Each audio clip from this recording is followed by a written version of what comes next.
didn't even notice that.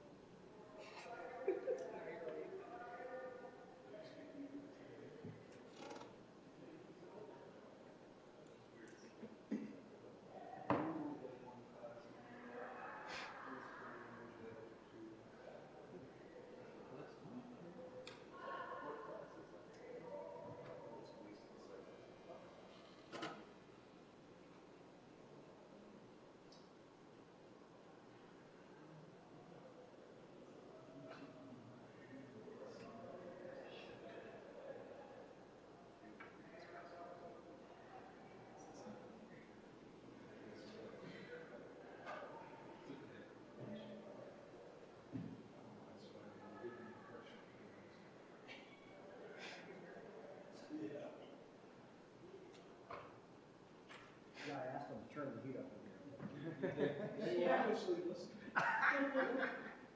Yeah. So if Sharon doesn't come, so here's the kind of script I give her. Okay. Biggest things we got to do, we got a motion to add the interview, and then motion to add. So apparently we vote by ballot, which I don't think we've probably never done before, but we'll add that. Not, yeah. So that's what those are. That's the biggest things. Okay. I don't know if any, yeah, we'll go through everything, but Okay. just do those two. Where are we for time? Oh, we got a couple minutes. Oh, there's Sharon. That's fine. All right. So I'll just, we just gotta make a motion to add two things. Oh my gosh, look at how official. We're trying. So we gotta make a motion to add the interview. So I gotta confirm I was that. already planning that. And then motion, because apparently we vote by ballot. So we have those. So we'll just add that, and then we'll turn them in at the end. Okey-dokey. I think that's it. And then you got two letters Nice. from the Weston one. And how do you make that bell ring like that when you come in the room? What just happened? I missed that. That was kind of I think cool. I know.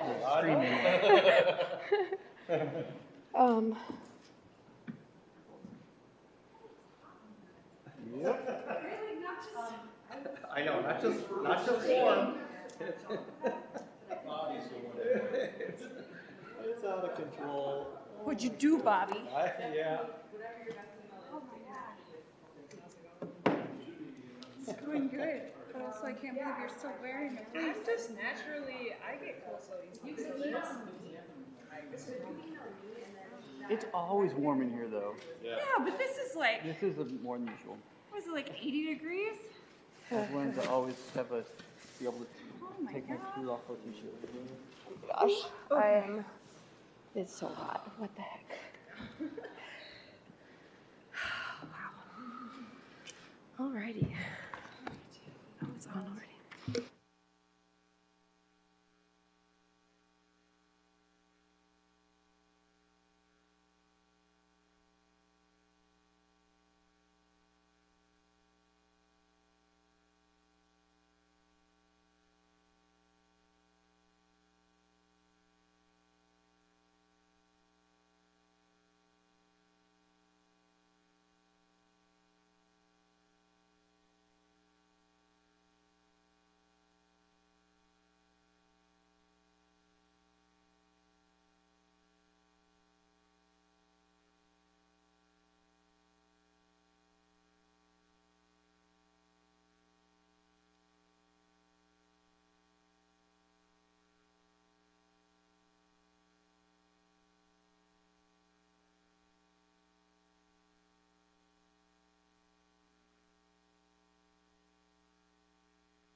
All right, it is 4:30, so we can call the meeting to order. And we'll start by checking the live stream on Facebook and YouTube and get confirmation on that.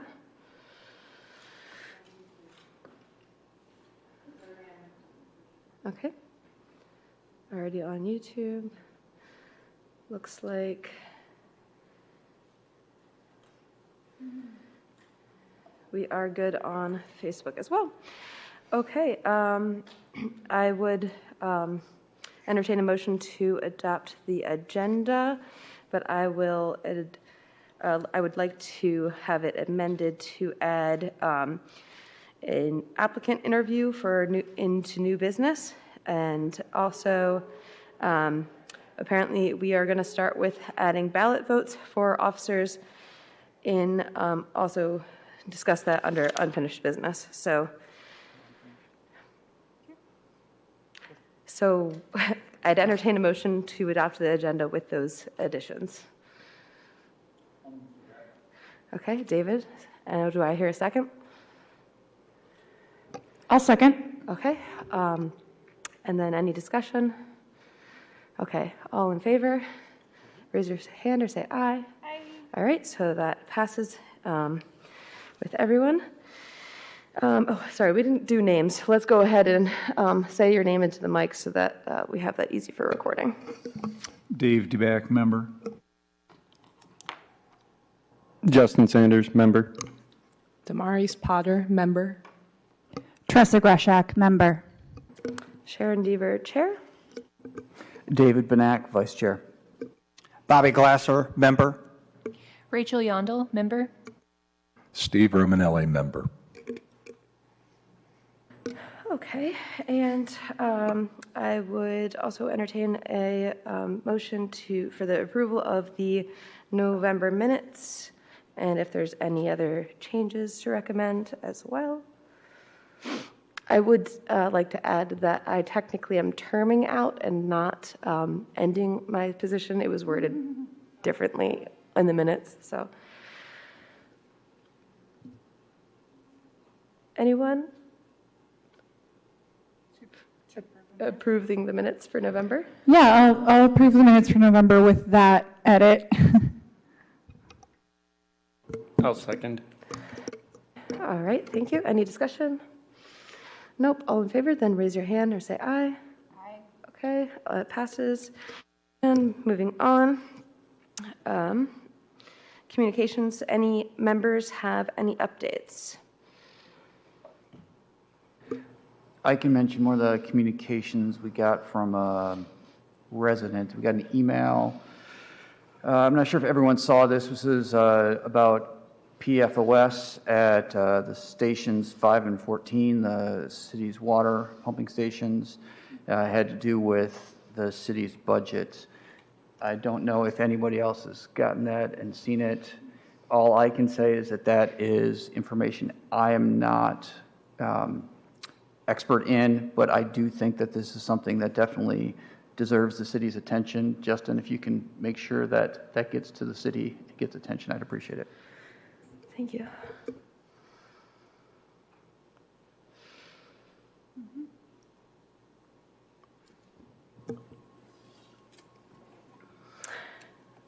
Okay, anything else?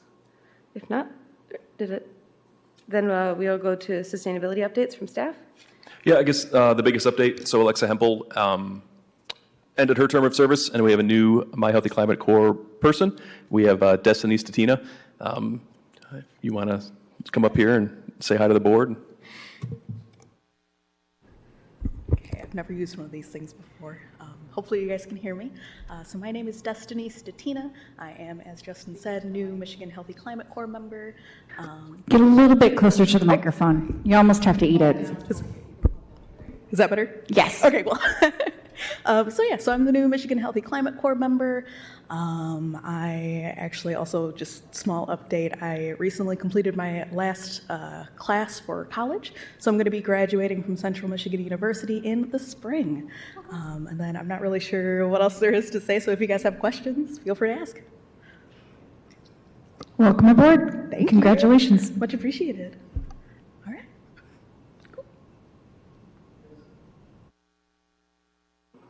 Anything else from staff?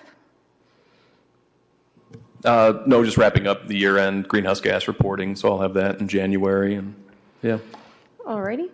And then it's time for public comments. We'll do this now and at the end. So I think we went over that one email. Was there any other emails from public comments? Okay. And then I want to check the phone line, and then if anyone is present would like to speak, you can come up to line up to the podium.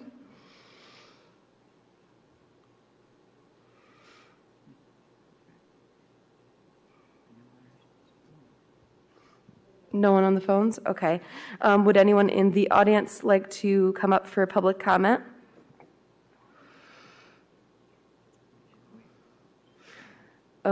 We will have it again at the end, so, okay. I'm not seeing anyone trying to race up to the front, so we'll move on. So the next item is new business, the urban deer report from the city.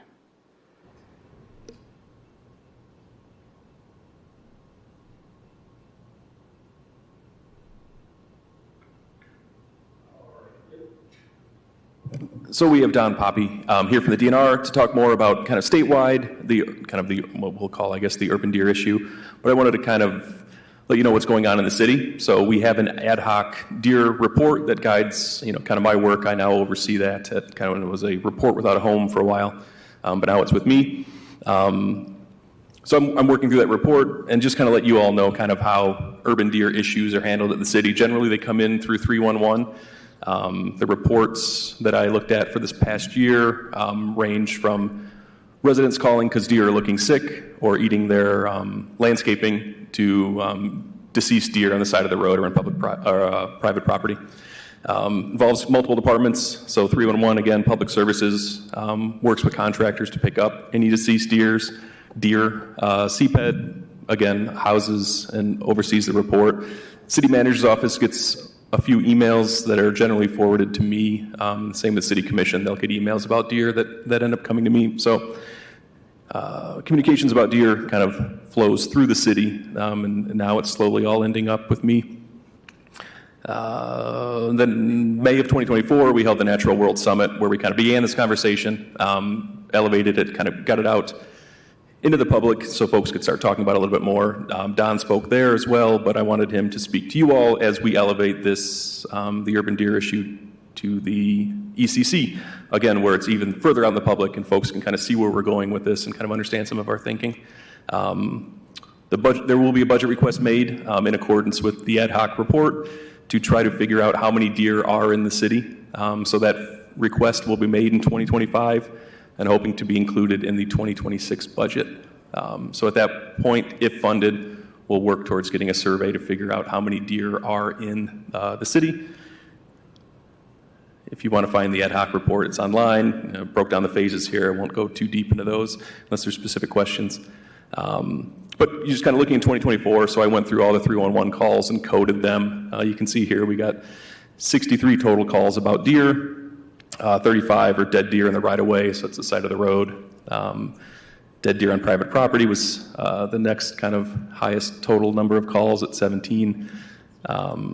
People concerned about living deer were here. There was two. There was one sick deer and one deer that's eating the landscaping. And then other was just kind of general deer questions or questions about deer from people who don't live in the city, or it was undetermined where they lived. It's kind of the catch-all category there. But that's what it looks like here for city communication with deer through 311. And then I put together this little heat map. So when you hear about deer car collisions in the city, you can see they're kind of clustered here along 131. And there's some through 94, the interchange here, but you can definitely see around Asylum Lake and that there are some deer car collisions, which we kind of all know. Averaged out over 10 years, it's about 60 deer car crash collisions within the city per year. Worked with public services, and they put together that press release and kind of encouraged folks to just be more mindful during the rut, kind of slow down, follow speed limits. It's kind of where we're at now. So I'm happy to answer any questions about any of this before we turn it over to Don. I'm sorry, when did you say you anticipated deer count? Requesting in 2025 to be funded in 2026.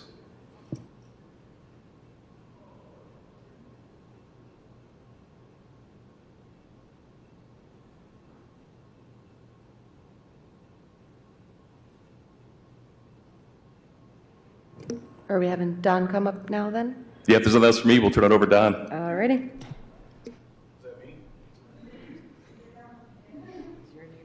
Do you have a DNR jacket on? Yeah, I'm leaving it on, but I might regret it because getting parched from the heat.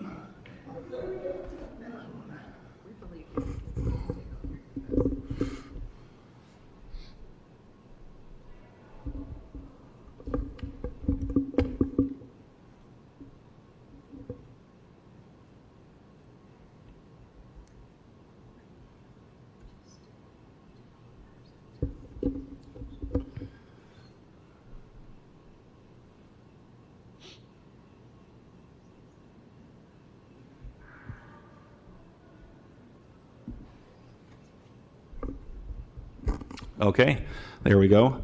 How do you guys see it? Do you have a little screen or something? Oh, okay. I was trying to figure that out the whole time I've been here. But so for some of you, I recognize faces in front of me and behind me.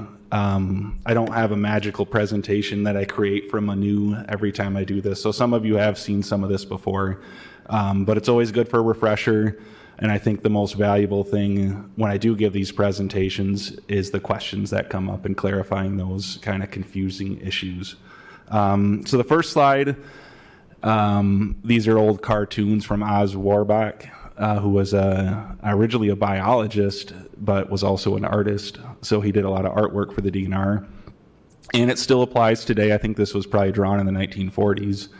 But, you know, tourists or just us, right, regular people see deer as a picture. Some hunters see them as a trophy on the wall.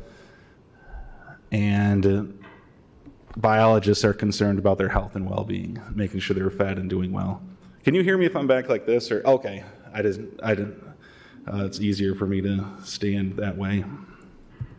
Okay, so before I get into the urban deer management things, I just want to talk a little bit about deer, and that's, you know, they're the most abundant big game species in North America. They're the most popular animal that people hunt. They're abundant in most everywhere. You know, some people that hunt in the UP right now, they're not necessarily abundant in all those areas. But just to kind of take a step back of what we're talking about as a species. You know, this is not a rare species. It's not likely to go extinct. It's not likely, or it's nearly impossible for it to be extirpated from most areas. So we are talking about an abundant species that reproduces really well. So these are just some fun pictures, you know, that you might see from various deer species like moose, you know, up in Canada. We've all probably seen videos of them in cities, elk out west, and mule deer and pronghorn. If you've spent time in the western states, they end up in neighborhoods and golf courses, which is pretty weird. And then as you guys know, white-tailed deer can end up congregating in some unusual places. So as far as why we might engage in deer management, you know, Justin mentioned the deer vehicle collisions. That's something that concerns people. Where there aren't many deer, that doesn't often happen. You know, the more deer, the more they are abundant, the more higher their densities are, the more likely that would be to occur, along with, you know, a lot of vehicles traveling, right? You know, disease is something that could be a concern. As yet, we don't have chronic wasting disease detected in Kalamazoo County. That would be the most, I guess, most likely disease that you might be concerned about with white-tailed deer. We don't have it here yet, but we have it in Michigan. It's surrounding southwest Michigan. That is a disease that we don't know a lot about going into the future as far as the long-term effects. It's been in some of the western states since the 60s. And, you know, over long periods of time, it looks like it can lead to population declines. I don't have another place to mention it, so I'll just mention it here. Epizootic hemorrhagic disease, the EHD, maybe some of you heard about that this year. We had pockets of that. It's a biting midge. that emerges when mudflats are exposed. So in drought conditions like we had this late summer and early fall, deer are thirsty, they go to water, the midge emerges and it bites them, and they die within a day or two from internal hemorrhage. So I don't know if, raise your hand if anyone heard about that this year. Quite a few people. So that's something that has affected deer populations. Definitely, I cover Allegan, Kalamazoo, and Van Buren counties, and we had patches of that occur in all of those areas. And that is something that is not transmittable, but it does lead to some populations being decreased in areas where it's affected. Just to kind of bring that up as something you might have heard about this year. Okay, some characteristics of urban deer. They have high reproduction. They're living in an area where, besides vehicles, they don't have predators. They're not being hunted. So they do really well. Deer are extremely adaptable. They can feed on your bushes. They can feed on ornamental trees and whatever you got and get water from whatever they need. They can get water from plants, so they don't always need a water source, but they typically have smaller home range sizes. And then, as I mentioned, the higher survival rates. But the key with urban deer one characteristic is they're typically not afraid of people because they don't have those negative consequences from hunters. And they don't seem, maybe they do learn about getting hit by cars. I feel like from when I was little, they used to just run in front of you more. And it feels like squirrels and deer are more cautious along the roadsides. I don't know if anyone else has noticed that. So maybe they've kind of learned over the years, but I see a lot more sentinel deer kind of on the edge of a road being very cautious than I used to. So, one thing that typically comes up in these discussions is carrying capacity. And carrying capacity in a natural environment is a fairly difficult thing to measure. It's something that requires intensive botanical surveys, population estimates of deer, and it doesn't necessarily apply as well to an urban setting like this. I mean, it's something to consider, but in a lot of these urban type settings, it's not really natural deer habitat anyways. So we tend to focus more on the social carrying capacity. And what this graph is just kind of showing is, acceptance capacity over time typically goes down. So that's the things like, initially for all of us, right? I mean, when a kid sees a deer, their heart probably starts beating, and it's a really cool thing to see. It's neat to see them in their yard. I live on 4 acres outside of Battle Creek, and until EHD this year, killed most of the deer that were in our area. It was really exciting to see them outside of our house. But over time, when they start eating your bushes, one of the things that I didn't tend to think of as much that I've been hearing a lot from lately is just their droppings, their feces in the yard, and concerns from people about like dogs eating it, And so over time, typically social carrying capacity goes down, and that's probably why we're having this conversation now.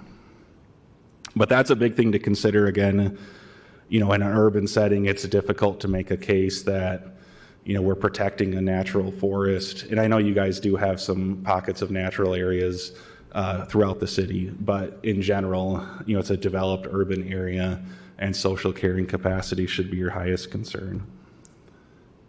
So for monitoring, and I know a lot of this you guys are already doing, so this can be just a pat on the back for being so far down the road. But Justin just mentioned the deer vehicle collisions. I didn't even realize you could make a heat map, but I know, did you make that from the actual website? I had some raw data with latitude, longitude that I used. Okay.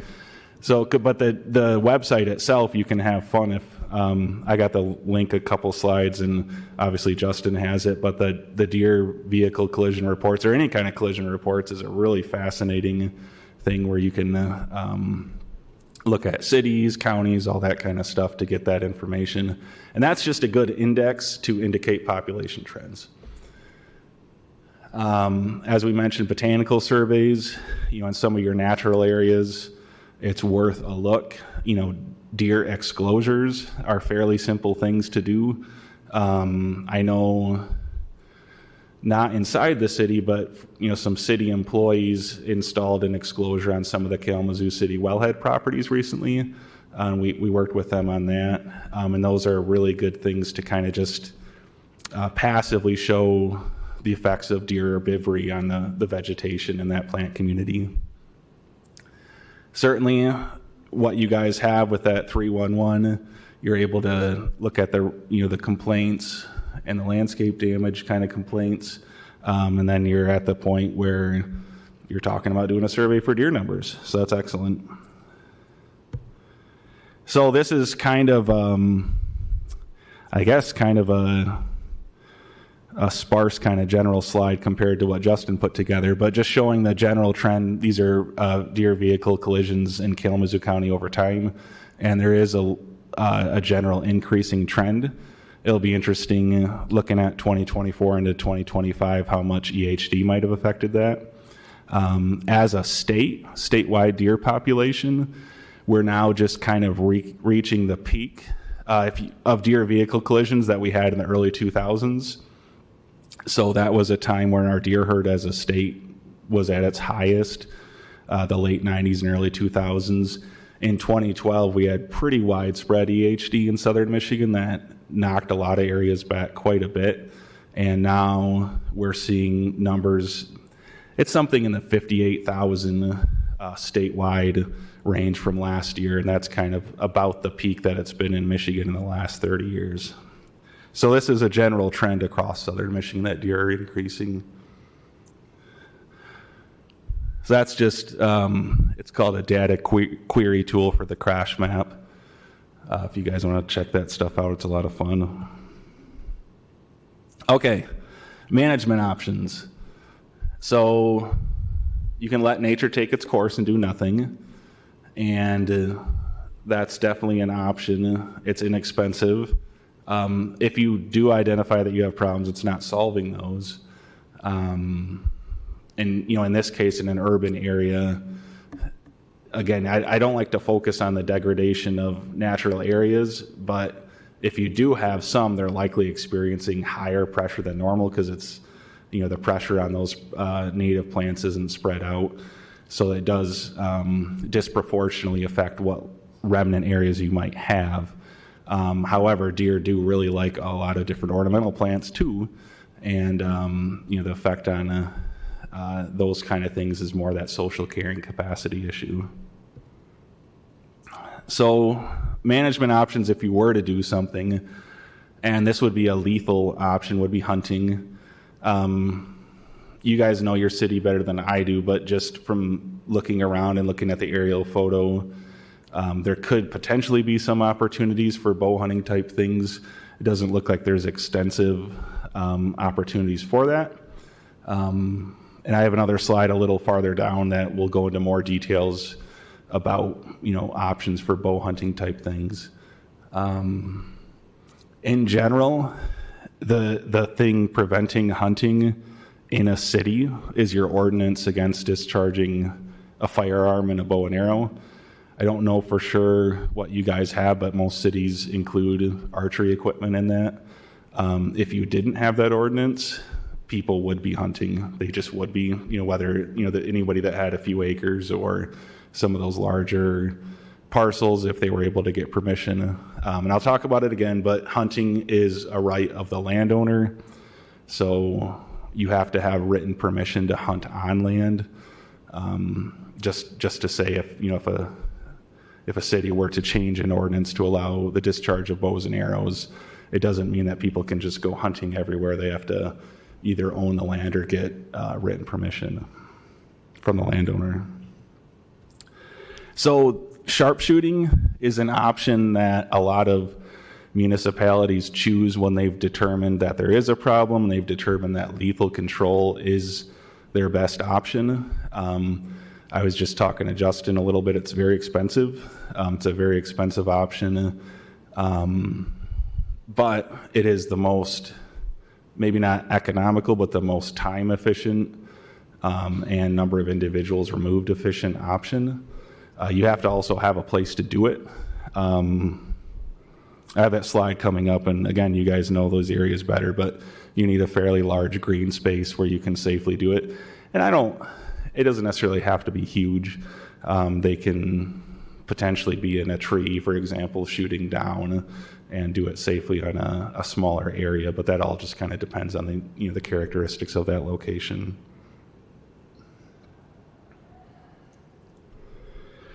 So we have another few that aren't really necessarily viable options, but just theoretical options. You could trap and remove them. That would be even more expensive. Deer, I have trapped deer before on research projects, so they can be trapped, but it's very it's very difficult and it takes a lot of time and be very expensive. It's very hard on the animals. Just trapping them and releasing them, after putting a GPS collar is fairly stressful, but moving them is, also very stressful. And it's not really that, along with contraception and sterilization that I'll be talking about, are all things that don't remove the animal from the population. We also, as far as moving animals, don't like to move them because of the disease concerns we brought up earlier.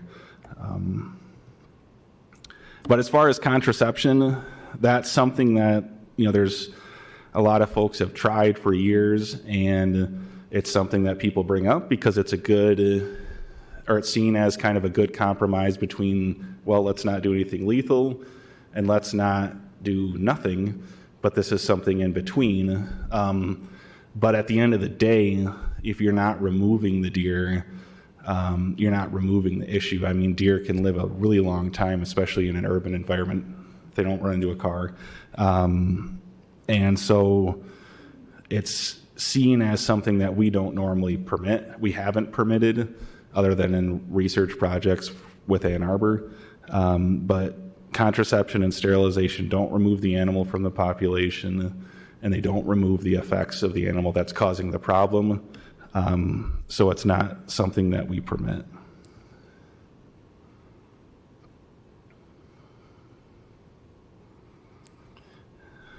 I don't know if I can get you guys to laugh at this or not, but I think this is there for maybe a little fun. But you could always reintroduce predators.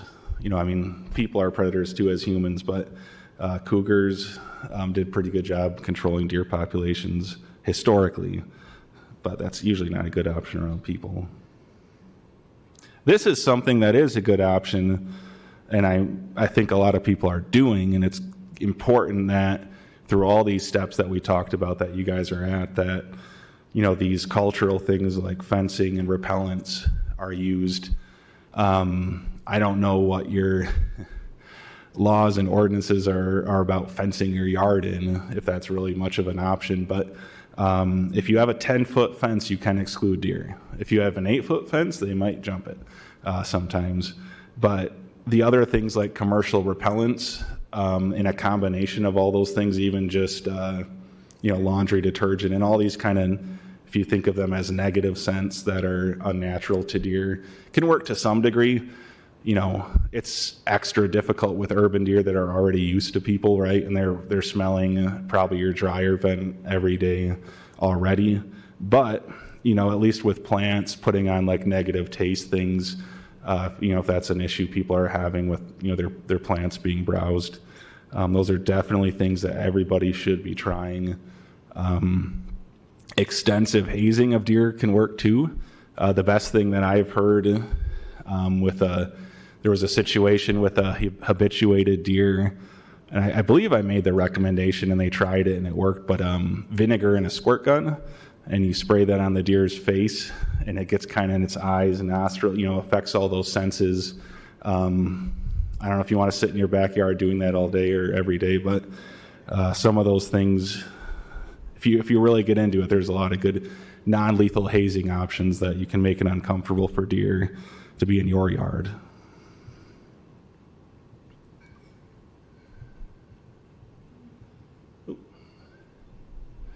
So a lot of this we're already at, right? You guys are at. I guess the thing worth bringing up here would be the feeding of deer. That's something that often comes up. I'm sure there's people feeding deer in the neighborhoods. It is illegal to feed or bait deer in the state of Michigan. We did make that illegal. That law was passed probably 2020 on the heels of chronic wasting disease concerns. So that's always kind of a sensitive thing. Sometimes neighbors don't want to report their neighbor. It also may be a thing that, the ticket may or may not hold up in court, depending on the judge. But, education and talking to people about feeding deer and hopefully trying to remove that does go a long way, because it only takes one person, even just one person on a street that's regularly feeding deer to attract quite a few deer to that area. And deer are browsers. They don't like to just stay in one location and feed. So if they're attracted to some sort of primary food source like corn or seeds or whatever somebody's putting out there, they are going to taste everything else around them. They're going to grab little twigs and browse on every plant they can to and from that location. And then I mentioned the projectile ordinance, and I mention it again later, so I'll go on. So this is something I've presented to you guys in different forms a couple times in various communities in my area of coverage, like some of the lakeshore communities like Saugatuck and Douglas. And I know I've talked to Portage, I don't know if I presented, but anyways, in giving this presentation, I often don't have firsthand experience in what you're seeing. I receive a lot of phone calls from like the Winchell neighborhood, for example, in different areas over time from Kalamazoo, that are having some issue with a deer, like a big buck in their yard that's staring them down or harassing their dog and things like that. But I don't always just drive around at night. And so I'm happy to finally have a picture. It's not from Kalamazoo, it's from Saugatuck, but I think there's 4 or 5. There's 8 or 9 deer there, and I don't know, maybe you guys can tell me, or do you guys have this kind of situation in any of the neighborhoods? So it is a real thing here too. Just at least that's something that I can confidently say is weird. That's not normal. That's not normal deer behavior in the middle of the day, to be just standing in lawns and bedding in lawns. They're not acting wild when they do that. Deer normally outside of a city, they're hunted everywhere across Michigan. They're still abundant. Deer isn't something, at least in modern times, that you would ever be able to hunt to extirpation. But that type of behavior is a combination of, not being hunted, not being afraid of people, and turning into something a little bit different than your typical wild deer. So just looking at the city and thinking about Justin's map, you guys have some green spaces in the kind of the southwest, right? And then up, I guess, south of 94, and then it looks like on the kind of river corridor up to the northeast there. But there doesn't. Do you guys have large parks, like of acreages, or I don't know? I'm looking at everybody, but. We have some fairly large parks. I guess, what is your definition of large? I don't know. Do you know the acreage size? Ooh, no, not off the top of my head. Two that are closest to us right now are Kleinstock Preserve, which is about between 60 and 70 acres, Okay. depending on how you look at it. And then maybe a mile from that is Asylum Lake Preserve. Right. Both preserves and not parks. Yeah. There is a distinction. And that's, I think, about 280 acres Okay. total. Yep, that's what I thought. Okay. So there are realistic options, if you guys determined there was a problem that you wanted to, work on with lethal control for, with the permission, of the landowners, because you guys don't own those, or Well, those two that I just mentioned are owned by Western Michigan, right? So, Right. Yep, that would be, Western Michigan is the property owner. Just to kind of a talk about what's realistic, because that's the, right, there could be a situation where you have an urban deer issue that you want to use lethal control, but you really don't have a good option. And I don't know that you guys have a great option, but there are green spaces where something could happen.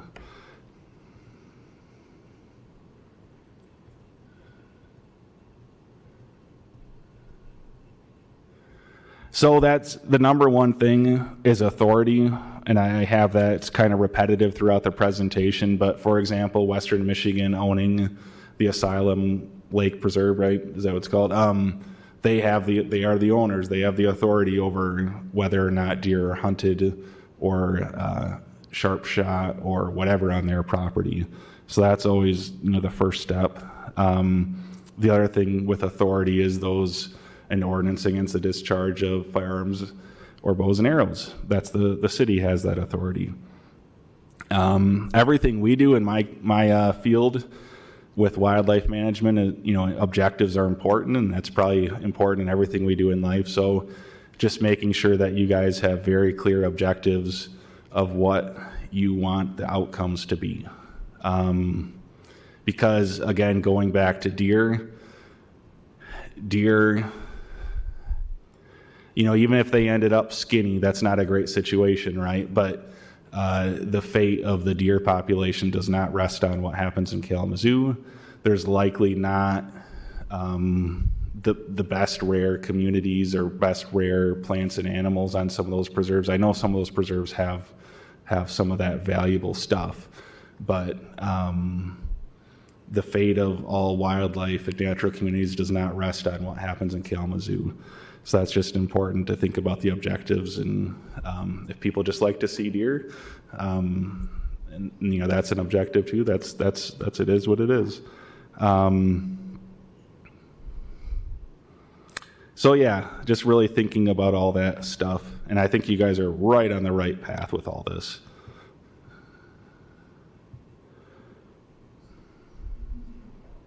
So just a review of some of the stuff we talked about. Obviously, you guys know, everybody here knows that consensus on deer management is never possible. Everybody's got different opinions.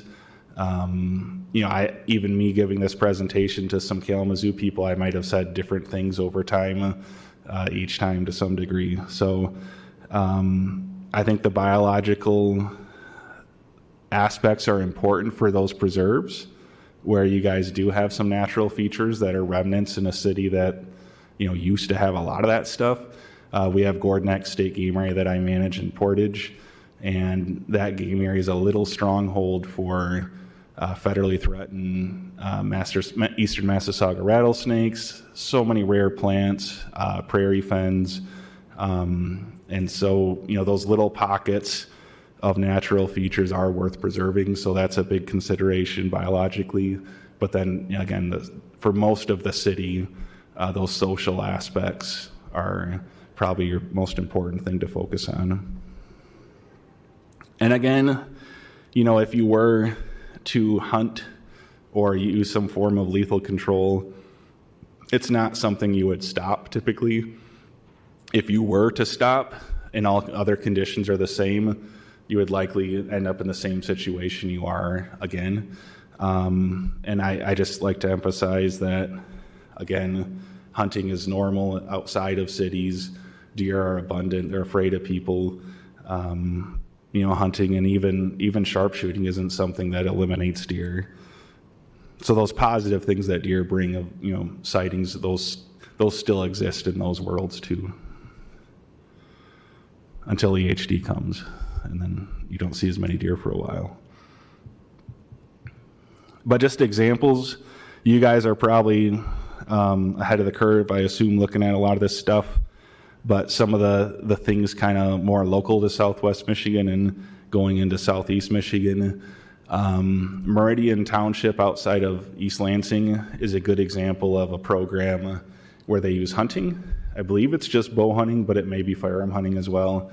And those hunting type situations, we, the DNR, can kind of help facilitate as far as issuing deer management assistance permits, where it's a situation. I'm just using Asylum Lake Preserve as an example. I'm not saying Asylum Lake Preserve should do or not do anything, but theoretically, if they wanted to have a bow hunt, the DNR could issue antlerless tags to them that they could purchase for $10 a piece and then give those out to hunters.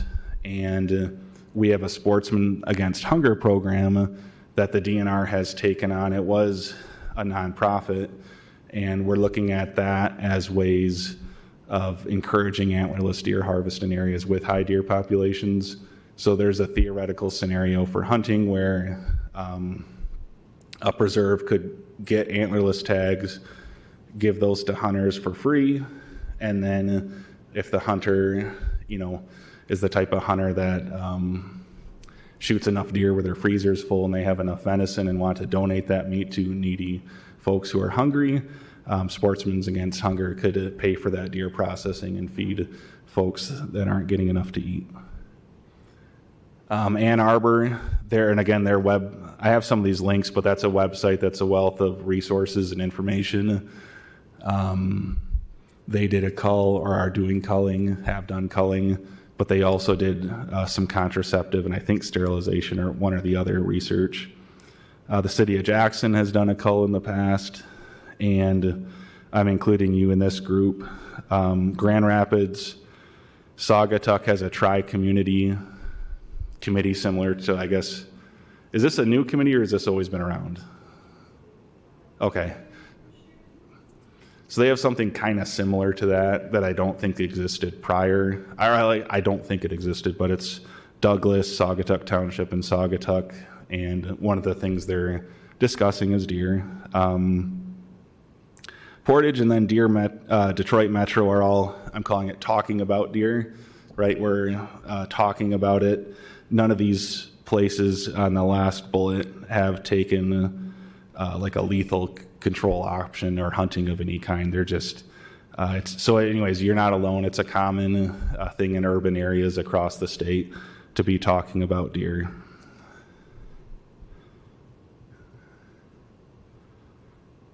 So I just wanted to go through this real quick. I'll try to go quick.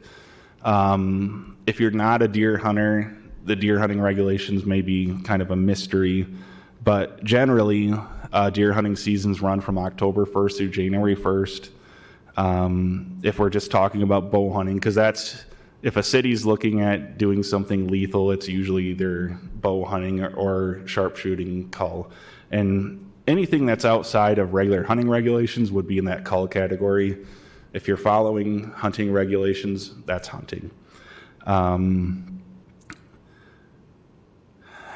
I think I beat those horses to death as far as the hunting as a right of the landowner, ordinances in a city is what's preventing hunting. That's not, typically cities don't have ordinance that hunting is illegal to my knowledge.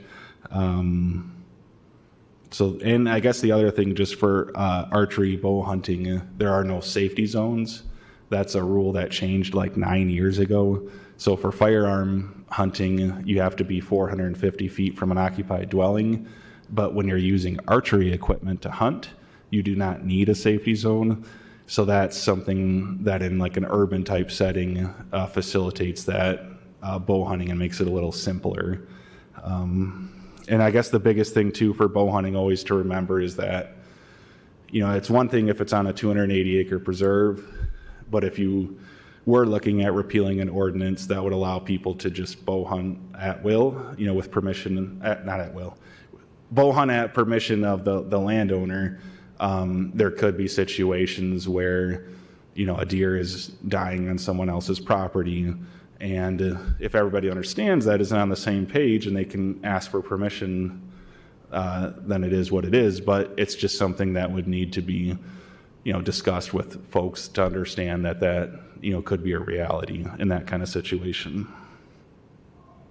Whereas culling or sharpshooting in the middle of a park at night, you're probably not likely to see anything happen to a deer.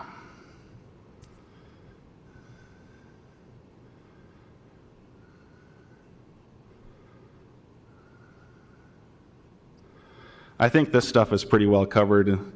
I think I've been talking for quite a while, so these are some links, and I think Justin has a copy of this presentation, or at least a similar copy that would have these links, and I can send these out again as well, but these are some of the best resources especially the Cornell.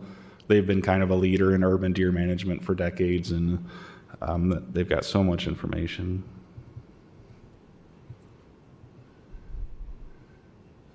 All right, now what's next? Questions or anybody?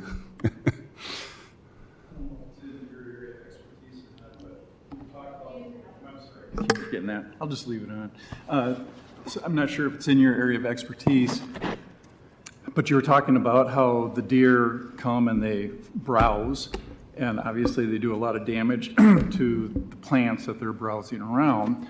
So, I mean, how negative of an impact can they have on natural native plant species? Well, in an urban type setting, they usually have a pretty high impact. Even rural areas in southern Michigan, you have two things going on. You've got high deer populations or abundant deer, and then we also have a problem with invasive plant species. Those are usually worse in urban areas because those are generally the source of some of those invasive species. So what happens in a lot of cases, if you think about something like autumn olive or common buckthorn or honeysuckle or some of these invasive bush type species, or go into garlic mustard is pretty common in urban areas, they outcompete native plants. So the native plants that do grow get browsed heavily by deer and eaten by deer. And most of those exotic plants deer don't like to eat. So yeah, there are ornamental plants that are palatable to deer and they do like to eat. But for sure, common buckthorn, honeysuckle, garlic mustard. The most I've ever seen of deer eating autumn olive is typically just browsing some twigs a little bit in the winter. But anyways, basically when you add in invasive species and deer, native plants have very difficult times existing at all. So to kind of follow up on that, what impact, if you know, does that have on other animals in the area that are relying on the native plants? I mean, obviously, if the deer eat them all, what are the other animals, birds, animals doing? Yeah, they're not there. So I mean, if you think about like a box turtle or something, you know, something terrestrial on the ground that likes oak savannas and some prairie type areas with native plants, they're not going to do well in an understory of garlic mustard and common buckthorn. So you might, when you talk about trees, right, native trees can persist, large trees that are not accessible to deer browsing. But I guess what we're talking about is the forbs, the wildflowers, they're not able to grow because they're getting hammered by deer, and you're not recruiting new native trees. So those acorns that fall and that seedling is just gobbled up by deer right away. And they don't like most of the invasive woody species. So the impact goes way down the line on in the ecosystem. Yeah, for sure. Yeah, that we would call that degraded habitat, for those species. So it's for abundant species, common species, like I'm not a bird expert, Gail is, but I assume a lot of if you still have a kind of intact canopy, some of those canopy species might be able to utilize some of those areas still. But when you look at the understory and that's all degraded with invasive species, we would call that degraded, and your rare species are just not going to persist. But deer, turkeys, squirrels, rabbits, those common species that we have so much of can utilize those areas. But those more non-generalist species that are more rare and need specific habitat types are going to be losers in those types of situations. Thank you. There's some really good images that you can find of spaces where they have sort of barred the deer from entering versus where they've let the deer come through freely, and the understory it's pretty remarkable how bare the understory can be in the places where the deer have access and full access. I have just a couple of kind of connected points. One, using the information that Justin started with in terms of calls, the problem isn't the deer eating people's plants, even though that's what we talk about nonstop. The problem is deer getting hit by cars. The deers, according to the heat map, that the deer that are being hit by cars almost exclusively are being hit on the interstate. And based on urban deer having such a small home range, I would make it pretty safe assumption that those aren't actually even the deer from the city. So we can't manage that. The other thing that I think is really important for us to add into this conversation about how good hunting works is that, as you said, this will not solve the problem. This is just going to be a very temporary, maybe a 1-year reprieve, and then the population is going to come right back. The only thing that's going to work, as we just heard, and as what you talked about, is exclusion. You know, cutting back the amount of resources is going to have much more impact than trying to knock down the population with the deer killing industry. Yeah, I think the hard thing though is when you're talking about cutting back resources for the deer, you wind up cutting back resources for other animals that you're not trying to exclude. I mean, you put up a 10-foot fence and that's very helpful for the deer, but then anything that can't burrow under the fence is going to struggle as well, or even if it's a semi-permeable fence, things that can't fit through whatever size little holes you put in there are going to struggle.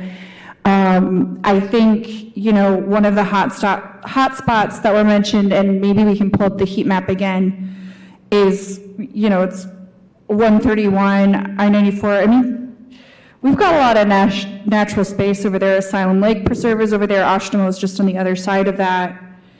So maybe, I don't know, if we're going to do any sort of exclusion maybe around the highway, or if there's a highway project happening and we can encourage, I don't know, I guess a wildlife bridge doesn't make sense in this scenario. But part of the reason there are so many vehicle collisions when they happen is that crossing busy roads is like crossing a river, right? They have to take a chance. And if there's not a safer way for them to cross that they will actually use, then what is their alternative? I mean, people barely walk half a block to a crosswalk. You can't really expect a deer to do the same. So I think maybe there are other road design issues that we can look at if we are made aware of construction happening in the area or plans happening in the area, specifically addressing collisions. Going back to what David just brought up, are there any long-term, I know Ann Arbor's had one, are there any in this state or anywhere for that matter, any long-term comprehensive programs that are taking everything into account? The cull, the exclosures, the everything. I mean, just to follow up on David's point, that's good that you guys are identifying and narrowing down issues. And it is an open population in those, you know, areas like Oshtemo, you know, again, barring EHD, typically have pretty high deer populations as well. So, you know, looking at that 131 is definitely a good thing. I'm not real familiar with the success or what kind of modifications might be successful here. That's a big thing out west for western animals that migrate and things like that, like mule deer. Those crossings of road crossings are huge deals and very effective. But for what you're asking about, what was your question again? If there's any long-term programs so out there that you're aware of, so that we can take a look at. Because again, I understand the thing about the collisions, but I mean, if there's no other smaller fauna that's surviving, you know, that's not good. I mean, these are major bird corridors that we're talking about in those areas, and I think everybody could use a helping hand here. I don't know all the stuff, but I would assume Ann Arbor is the most extensive. I mean, I was actually working at the office that worked with that stuff, I guess, in the 2014-15 period when it started and all those public meetings and all that kind of stuff. And my understanding of the situation is they approached it from the, you know, most comprehensive scientific approach of everything. Because I don't, you know, they didn't necessarily want to do a cull. I don't think a cull was, you know, their primary goal. I don't think anybody wants to. Right, do a cull. yeah. I mean, but I mean, anyways, that without knowing for sure, I would go to Ann Arbor first as the most likely situation. to have looked at all those things comprehensively. And it's, it's a city full of professors and everything, right? So I'm sure they did a lot of research. Does the DNR have any grants related to like education or outreach or money for residents to build fences or anything, like any preventative or, reduction measures? What is the DNR offering people? Where can you find that at? I think there might, I know we don't have a lot of money for that type of stuff, but what we do have is, I think last year we had a new position that's a human wildlife conflict position, and that's Jared Duquette. And he is the person who did have a small amount of money where he did fund that exclosure that the city, you guys, I guess, installed on some of the wellhead or one of the wellhead properties that the city owns. So I can get you his contact information. Again, I assume he doesn't have $100,000 or anything like that, but he would be a good contact that I'll send to you guys for that type of, especially the educate, all those types of things, the education, and at least helping to facilitate those types of things. I guess I'll just jump in here real quick. Sorry. So going along with some of that, so the city amended some of their codes and ordinances. So right here you have like a 7-foot privacy fence in the side of your yard and the back of your yard. The city allows for an additional 3 feet of certain materials listed here to help deter deer. So like Don said, that brings the height up to 10 feet, and it should deter deer. If folks are interested in this, they won't be in violation of any city codes and ordinances. And this is all on the city's urban deer page. So if anyone's interested in that, they can pop in here. Do you know if those apply to historic districts as well? Yes. Cool.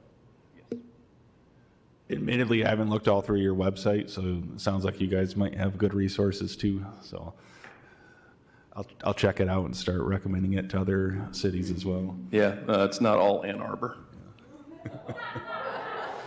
Wow, shade. You guys have some universities and professors here too, right? Sure do. Yeah. Great ones. Any other questions from anyone? All right, then thank you for coming. Okay. And we could go to the next item, which is the applicant interviews. And we have 2 of them today, is that right? 1 confirmed today, maybe 2? Yeah, I see 2, I'm pretty sure, so.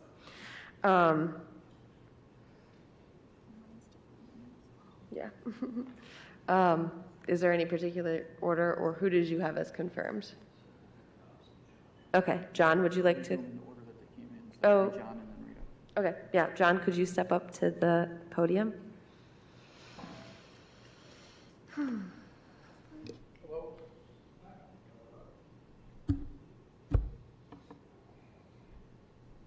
Hello. So you applied for the ECC. We're opening up to questions from anyone. And first, if you'd like to start with why you're interested in joining. I want to make a difference in the city of Kalamazoo. I want to get involved. Recently retired. Been in the outdoor realm for most of my life. I just want to get involved and try to help make a difference and make the city of Kalamazoo a better place than it already is. And can you confirm that you live within the city limits? Pardon? Can you confirm that you live within the city limits? I do. I live in the Arcadia neighborhood. Okay. I've lived there for 11 years now.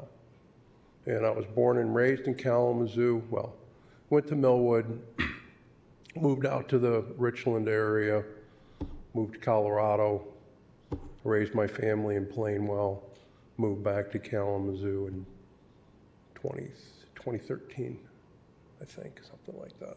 So, I'll give you a question that I ask everybody. What do you consider to be the biggest environmental challenge facing the city? Well, there's a lot. I think there's a few of them.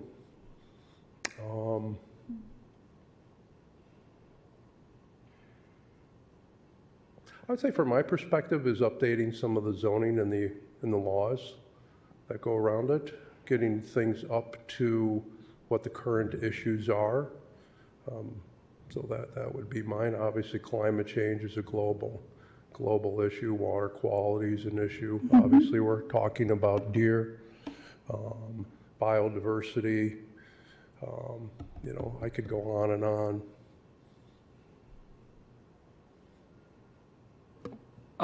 As the chair of the Asylum Lake Preservation Association, what challenges have you faced balancing preservation with development, and how have you addressed them?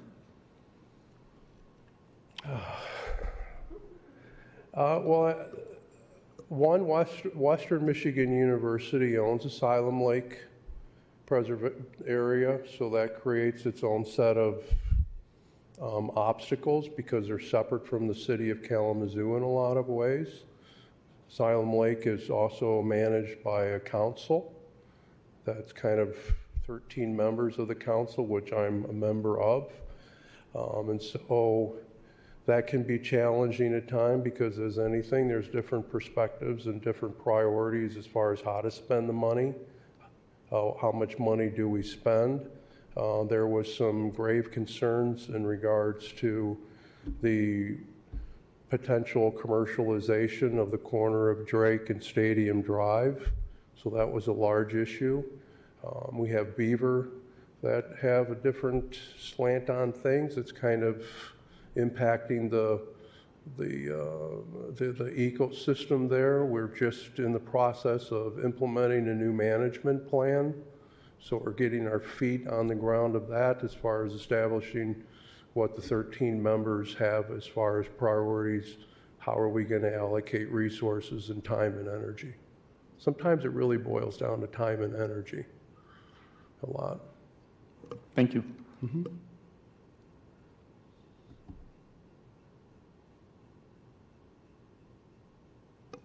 I guess I have a question. So when it comes to human and environmental conflict, right, like the deer issue, for example, what is your philosophy on managing issues like that? Education. I think education is vital, and how we're educating, how things are defined, what is development, what is issued as a problem. Some people have different interpretations of what a problem is. How do we manage that issue? Deer example is a perfect solution. So it's trying to build consensus. It's trying to educate people. Nobody's going to be entirely going to win, and so you just try to find out what's a cohesive balance, and are we making improvements? Are we getting cooperation, and are we kind of moving things forward a little bit? Thank you. Anybody else? Is that it? Okay. Should we go to the next applicant if they are ready? Thank you. Thank you. Is Rita Chandler available?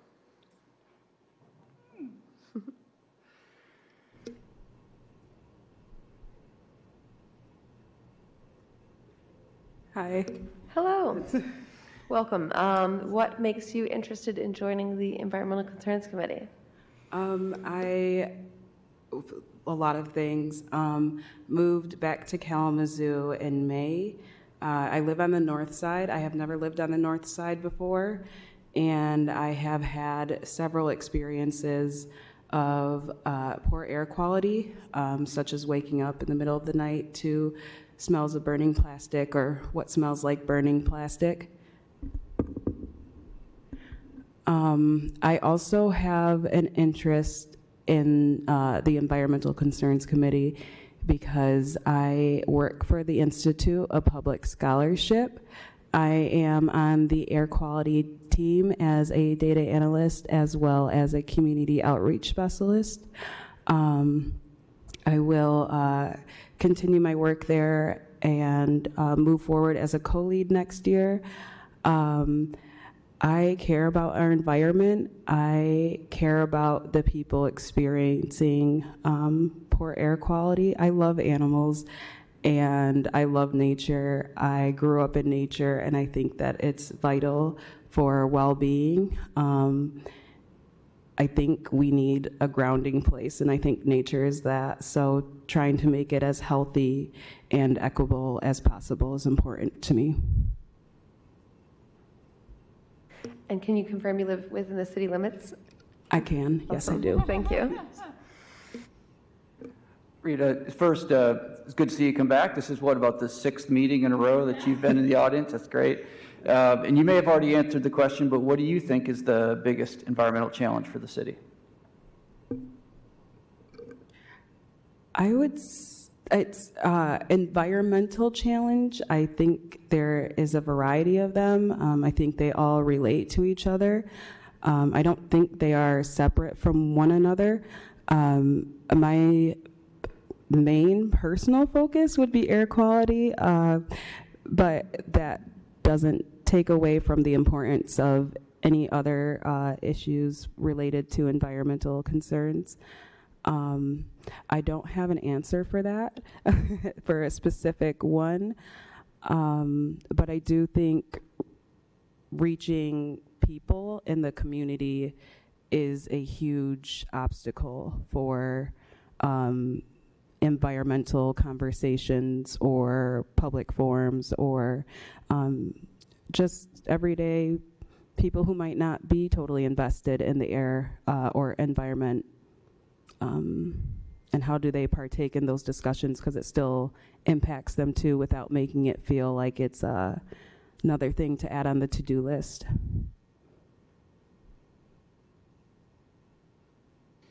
Do you have any connections, like through your job, to the community, particularly in the North Side, that might help us get more connected to the community out there? Do you have any ideas or visions for that? I do, yes. Kennedy, my co-lead, who is sitting next to me, we are working with establishments, including the Northside Association, to have an air quality monitor hosted there. We are on air quality monitor, doing an air quality monitor program where we host monitors across Kalamazoo County. And so the North Side is a main focus for that, as well as Parchment in the East Side, as well as other neighborhoods for comparative data especially. But I think that we do have a great resource of connections. There is a compiled resource list of organizations, statewide, local, places to advertise online and in person. I am getting to know a lot about the environmental community. I do not have as much information as I would love, but the team of, the air quality team of the Institute of Public Scholarship and Kennedy Williams, who I'm sitting next to, my co-lead, she has a lot of information. She is much more, has a longer time spent in the environmental field, as well as my other colleagues, professors, Dr. Benny Girdler and Deidre Courtney are also on the team. And they have a lot of knowledge, so I would definitely hand it over to them if, or I could, ask them for resources. Yes. I forgot to ask this for John, but do you have, and I know you've been to several meetings now, but do you have any reason to believe that it would be hard to make it for the third Wednesday of the month at 4:30? No, I can make it work. Yeah, I was thinking about August, my birthday month, but also glamping for the Institute of Public Scholarship, which is a huge event we put on. But that Wednesday, that third Wednesday, I would be here because it's a weekend event. So no worries. Great, thanks.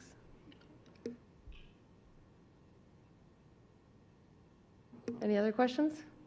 All right, thank you. Yeah, I feel bad. I kind of want to ask John that one question, though. Do you have any, I don't know if you want to do a thumbs up or thumb down, any, no conflicts?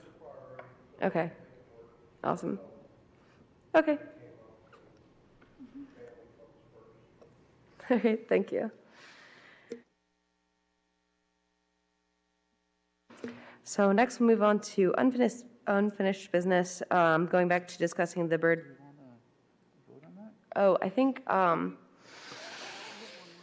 Do we have one more we applicant have one more to applicant interview? that's not available to meet today, right?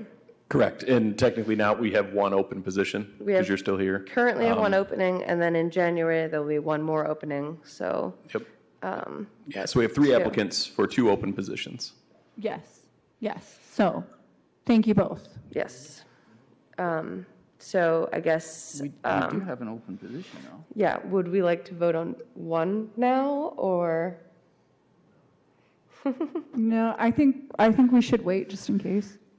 Okay, Yeah. so For thank you fairness. for coming. It sounds like we'll aim for doing the vote after we have the third interview. And there will be definitely 2 openings at that point. And also, we have in the past had more people apply than we had seats for, and there's always room for extra non-voting members position where you're able to have input and still come and then be basically available if an opening comes up to retry. So that's happened before, just so don't feel like it's, I don't know, competitive or anything. So it sounds like everyone's interested in waiting till next month for that. So then we'll move on to unfinished business, discussing bird-friendly building design ordinance. A few months ago, we had Gail come and present an awesome presentation about bird-friendly building design. And then we went over a proposal that we discussed a little bit and said we'd talk further about today. So I don't know where we want to start, but.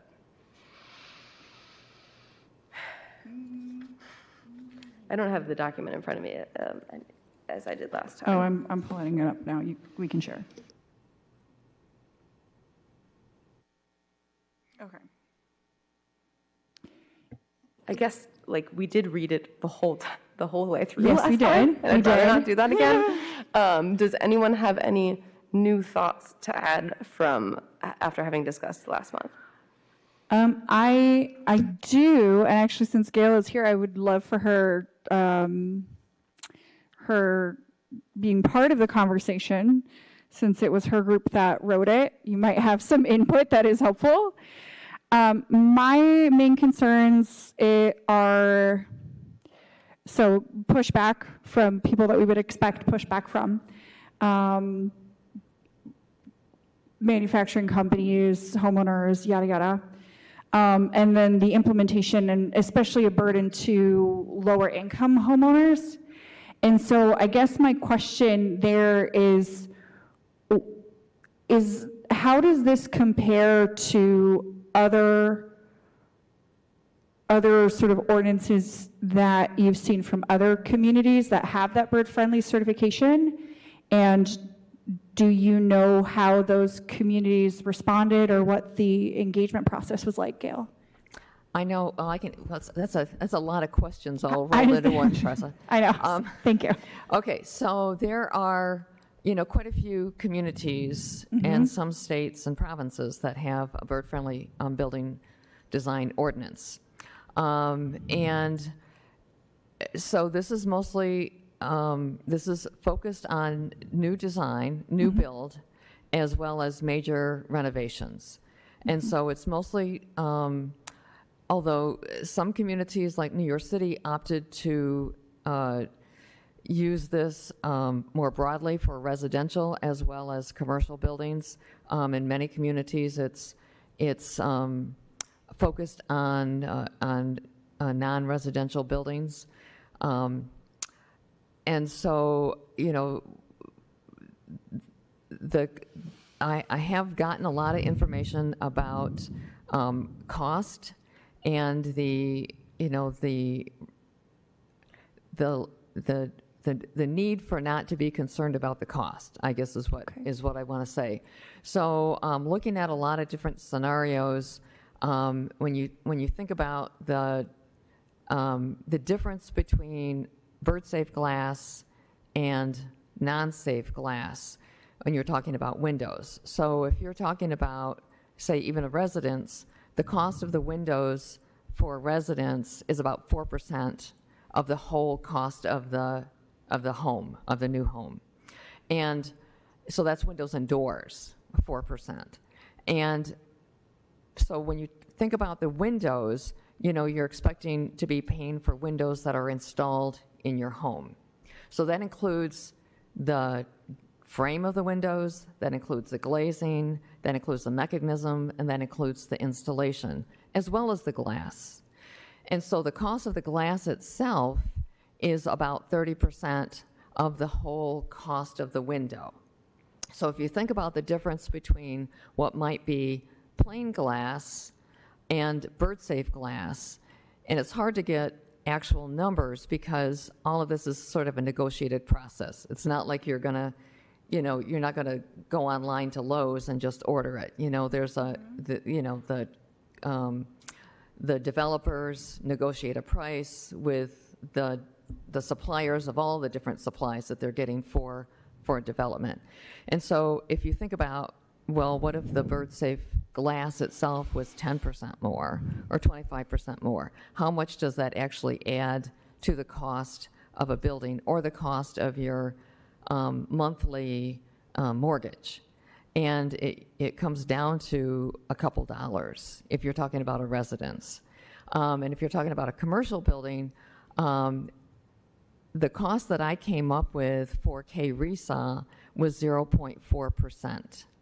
And when I look at some of the other calculations that have been done, both for hypothetical and for actual retrospective, looking at the differences for actual construction, they all came down to 0.4%.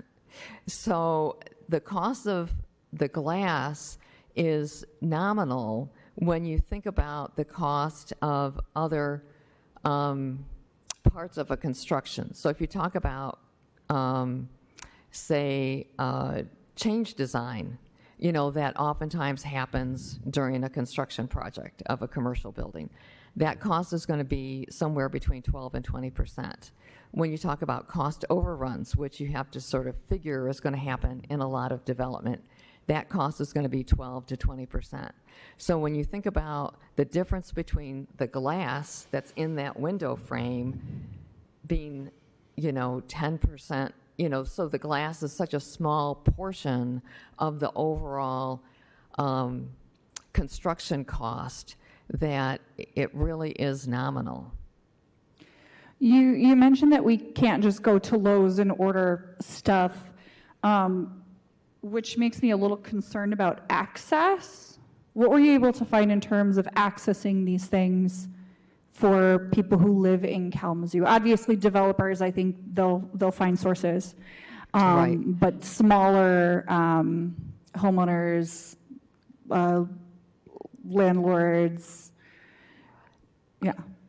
There are, you know, what American Bird Conservancy does all the testing for products that are available on the market, and they have tested products from more than 70 companies for both new glass and mitigation options. And so there's somewhere in the neighborhood of 30 or more companies that produce bird-safe glass. So that is available for new construction. It is, I will admit, it is definitely harder for a homeowner. If you were to go and say you wanted to put new bird-safe windows in your home, they're not as really available for for residences as they are for commercial installation. So that is right now a challenge for residences, but not for commercial development. It's readily available. So Gail, just so I'm clear, so the ordinance that your organization has been recommending is primarily focused on commercial versus residential? That's where I would focus it at this time. You know, not wanting to exclude residential, but maybe not lock that in at this point because of the challenge of availability. There are certainly many different options available for to mitigate windows that already exist to make them bird safe. So that is something that can be done for any window, for any homeowner. So if the availability of purchasing bird safe glass itself is a challenge, mitigating the windows after they're installed is very easy. I just did one yesterday myself. But in terms of the ordinance, we're only talking about new construction and major renovations, correct? Yes. So that's not something that a DIY person's going to do on the weekend. That's building something from scratch. So the people who would be required to buy bird safe glass are the people who have the connections to wholesalers and those resources. Right. Well, I guess, and I would imagine that if you've got a developer who is building a residential community, not just a single homeowner, but an actual development, they have access to those resources too. Yeah, I guess that's a question that I have in terms of before we're able to move this up along the line. The language, as I recall it, because we did read it out loud like a month ago, says everybody, not just commercial builds or landowners or new builds or things like that. So I think taking into consideration accessibility and making that wording clearer could be helpful. I have other questions, but I want others to be able to jump into because I don't want to be the only. I don't want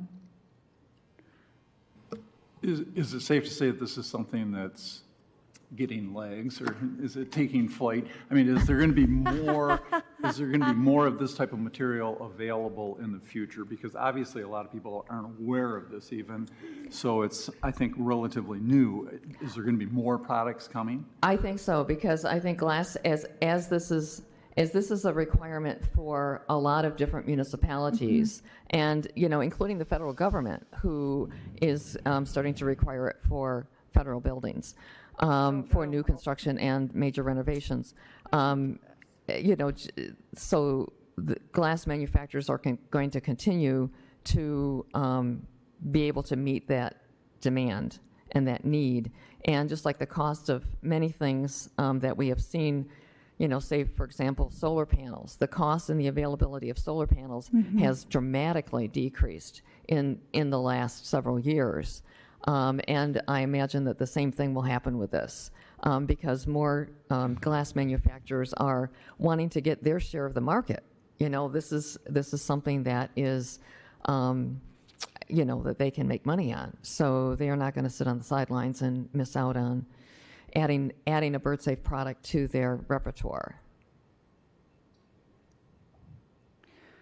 So kind of two more things.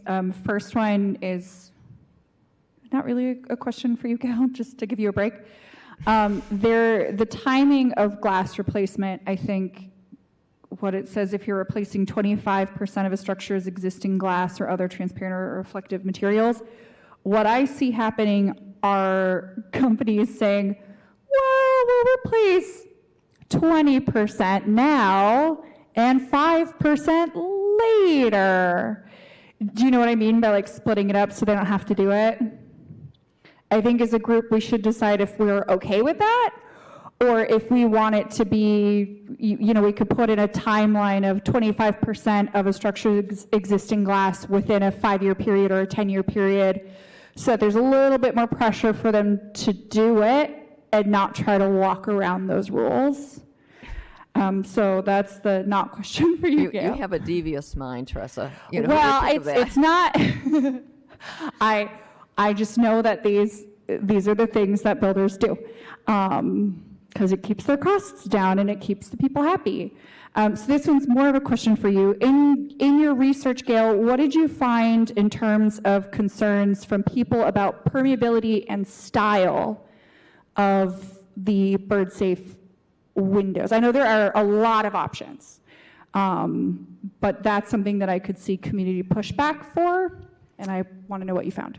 What I found is that the acceptability level is really high. These different designs are very transparent. You know, you can see through them. After a while, you don't even pay attention to them. A lot of people think that it was done for a design feature. You know, it's like, oh, isn't that, it's like fancy glass. Instead of just plain old glass, we have glass with patterns in it. And so the acceptability is very high because it doesn't obscure your vision in or out of the glass. So there's not a problem with, say, safety. There's not a problem with having, if you want to make sure that that your building is transparent, like the Justice Center downtown here, you know, has glass with a dot pattern in it. You know, and part of their objective with having that whole wall of glass was they wanted the judicial system to have a sense of transparency to the community. And so, you know, the glass does not change that that desired effect for them.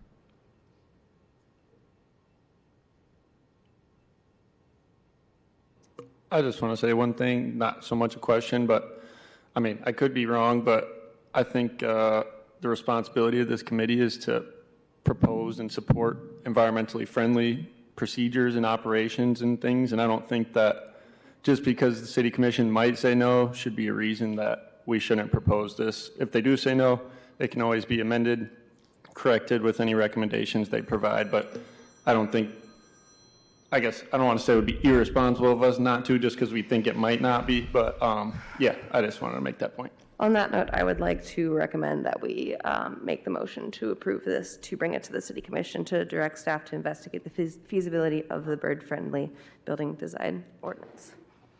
Did we want to make any changes about like the percentage or the homeowner? We technically can get a second, and then we can discuss further if we would like.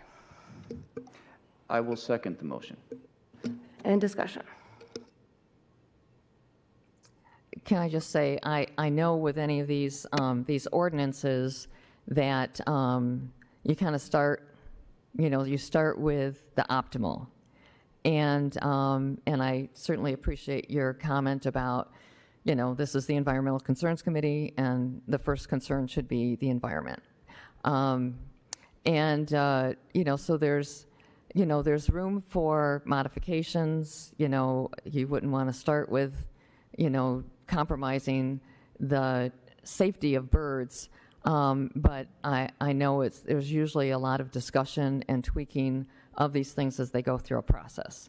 And another thing I just wanted to throw out and ask, I was cleaning up some of my old files a while back, and I remember when I first joined the ECC, there was a discussion about the role of the ECC as far as making recommendations to the City Commission as well as to the city staff. And I couldn't go back and find that discussion, but you know, just to you know, just I guess open up that possibility that the recommendation could be made to either or, because I know that the city staff has got to take this under consideration as well. I think that's a question for Justin as to who we can make recommendations to. As it is with City Commission, we know that we can do that. But I just wanted to second the comments that in my opinion, we should send forth the strongest possible recommendation we can instead of doing the job of the compromisers for them. They'll make the compromises to whatever it is that we send to them, so we should send them something strong and they can weaken it rather than we weaken it first and then they weaken it further. My question remains, do we want to change the 25% language? And because that would actually make it stronger, not weaker. I would say one quick question on that as a clarification for Gail.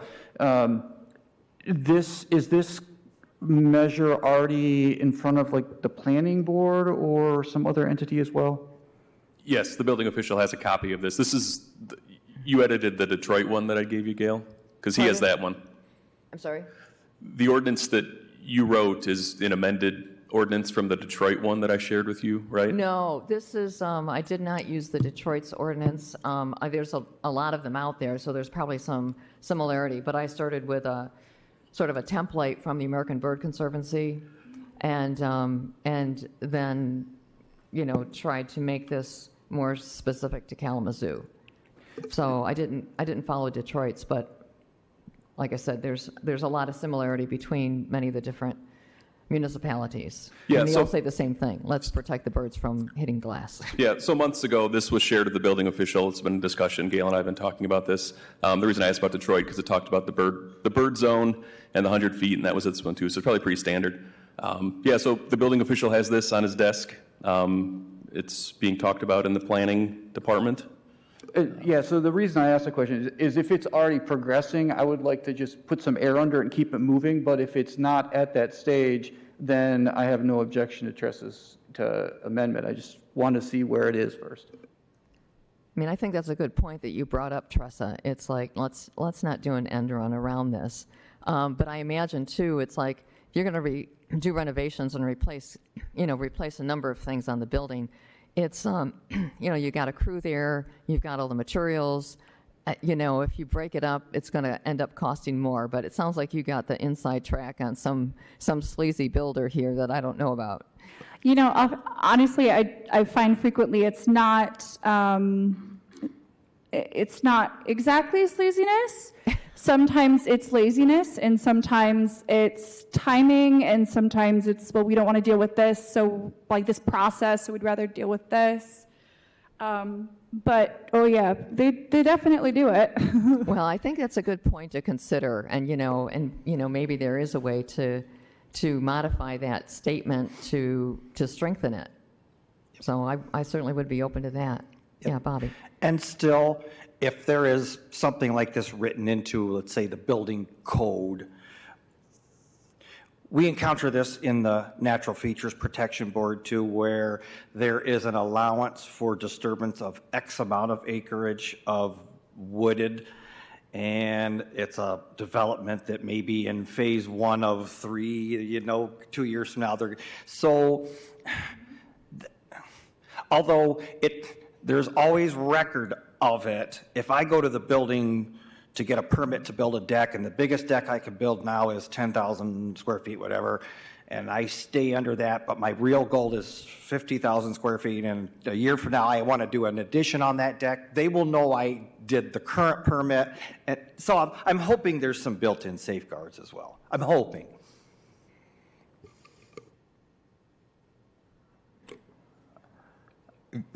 This is just a general opinion about this. First of all, I am in favor of just with our committee, recommend that it get moved forward.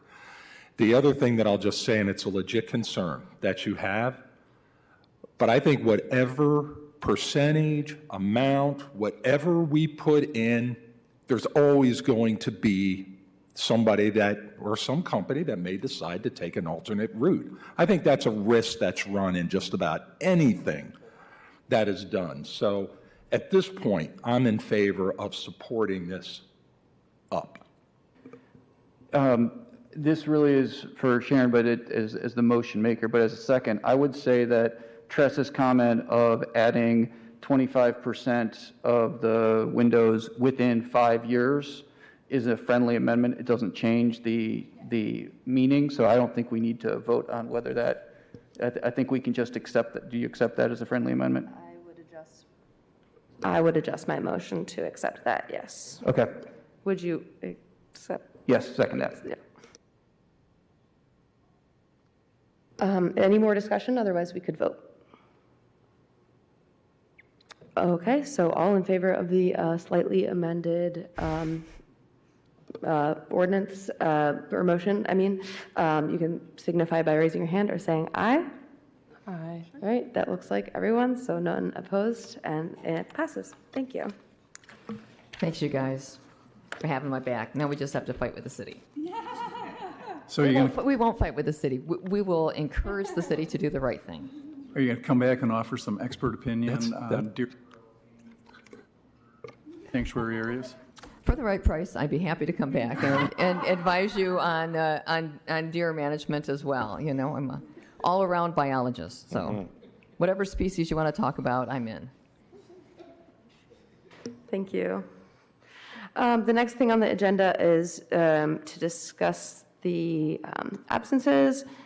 The technical language is after 3 absences, we discuss if someone is to either stay, be removed, or be made into a non-voting member, correct?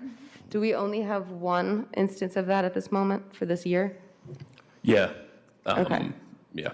Okay, so I don't know, we've talked about it a little bit, but I wanted, does anyone have any further comments about suggestions for how they would be interested in that? Although it is ultimately to the officers, it sounds like.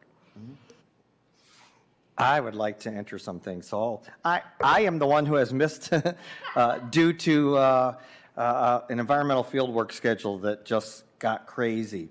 The thing that is important to me is, from my records, I joined this committee in April of 2019. That is 5 years and 7 months to my calculation. And I think I have 3 months left anyway. It goes by the calendar year always, so it would have started back, but I thought I was the only one aging out at the end of You this. are, Bobby, Yeah. you were serving on the board without being reappointed for a year. Okay, so maybe 2020. The issue now is you've missed more than 3 meetings in one. I did. That's all we're discussing right now. That's it. I guess my thought was, if I was close to being done anyway, and what's wonderful is that we have 2 appeared tonight, but 3 applicants, which is like, there have been times in my tenure that we've had none. And so this is really exciting. So I'm comfortable either way. My work, this time of year, my work schedule is fine. Prior to that extended spell, I have been pretty regular in making meetings. But yep, I'll play by the rules. And again, by the way, I am also termed off. I was also on the NFP, and I am officially termed off of that. I did some extended term there because that committee requires certain expertise in a certain area, and I was the geologist, hydrogeologist on that, but that has since been replaced with another candidate that meets that criteria. So anyway. And then just to Bobby's point here, so the roster given to me by the city clerk's office, your appointment date was, most current appointment date 2/5/24. You will term off 1/1/27.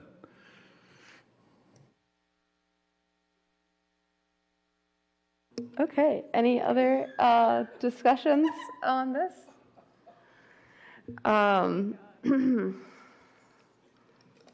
Sorry, I guess, so I'm not clear on what exactly we're discussing? Yeah, so is it just essentially we decide case by case basis? Yes, so in the rule, in what's written, it's once there's 3 absences, he's got it up there too. We are to discuss, we have the authority, I guess, at this moment, chair and co-chair, vice chair, to discuss the individual status on the committee, either removing or allowing it or going to a non-voting member. Previously, we were a little bit under the impression it was more meetings that you could miss, but this is technically the language, and we decided,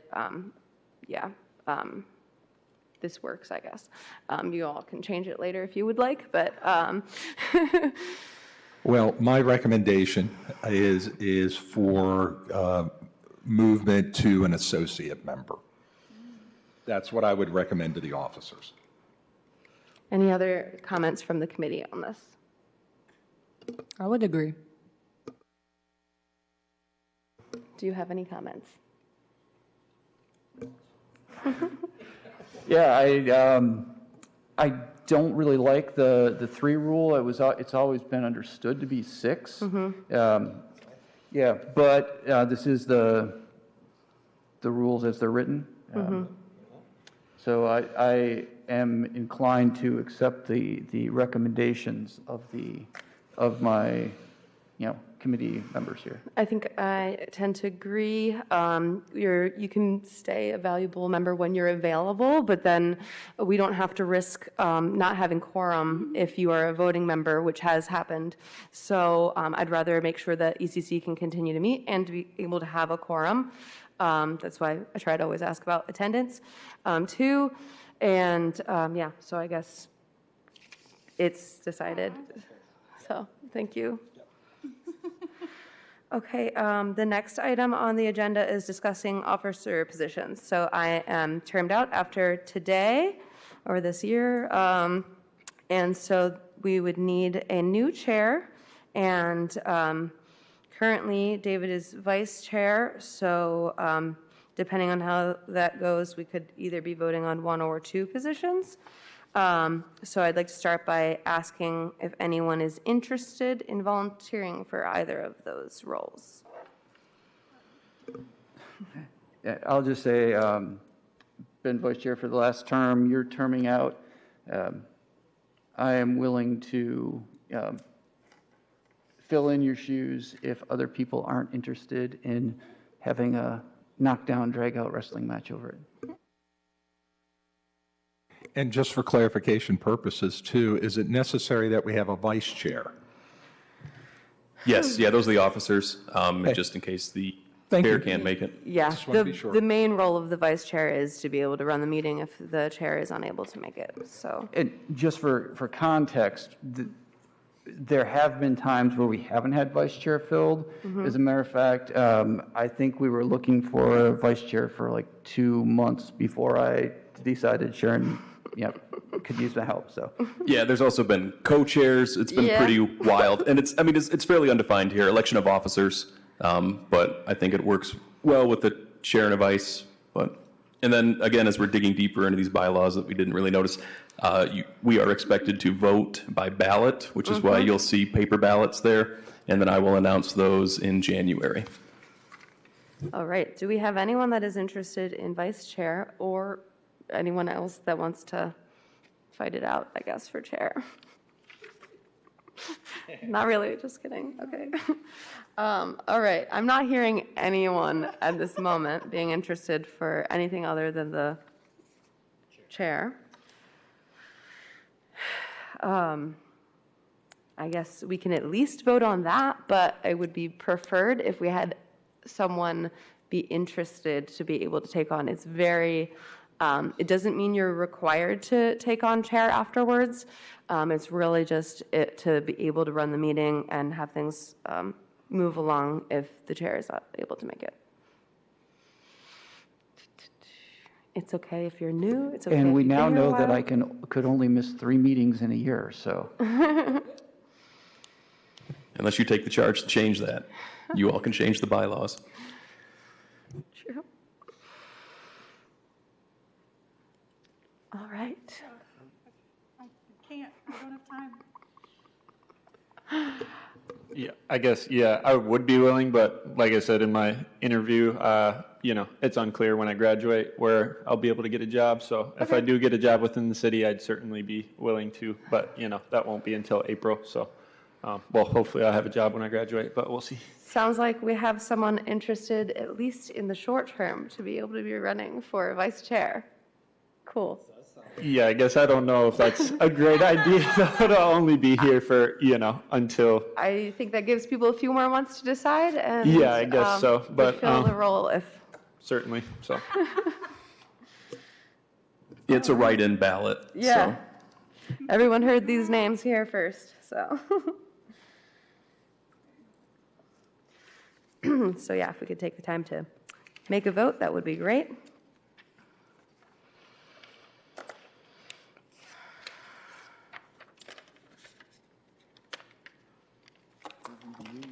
I don't know, do I take these or? Tough competition for both of you. I'm gonna be a non-voting member then. Oh, that's right. Right? I guess so. That's fine. It's probably okay.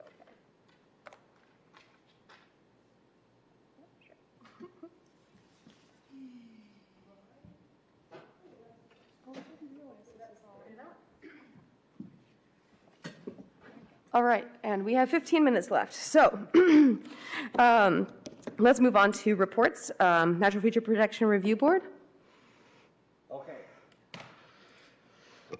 As I mentioned, I am no longer on the NFP board. I still get their emails, so if you want me to continue to report, that's fine. If we have new people coming on that want to take that over, that's fine too.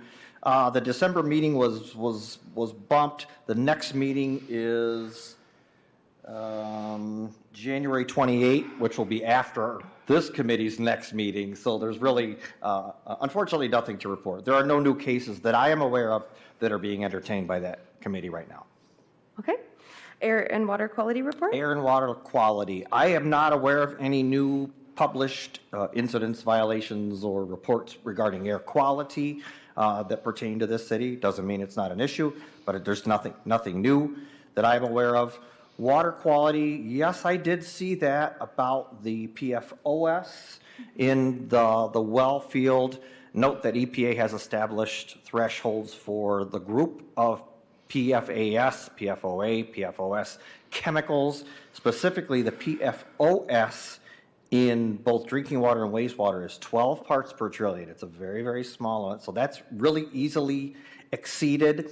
That it has been discovered in the source groundwater doesn't mean it's making it to through our drinking water supply. That'd be a good question for Jean Talanda perhaps to address.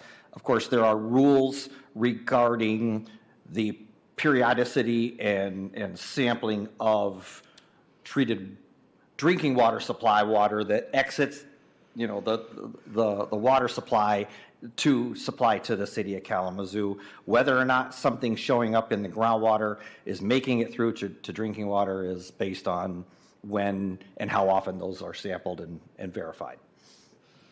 Okay, thank you. And wildlife and natural resource protection?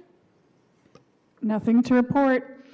All right, do we have the adjusted groups listed here from when we discussed all that? Okay, I just wasn't sure if it was all finalized. Okay, Planning Commission? The Planning Commission meeting was canceled for this month due to weather. They're meeting tonight, so I'll have an update next time. Okay, thank you. And Tree Committee, he was not able to make it. Didn't hear anything there. Asylum Lake Policy Management Council, we didn't meet this month, but last month, so I think I've already updated y'all the most recent thing, but David is officially taking my role there as liaison for the ECC, so thank you for that.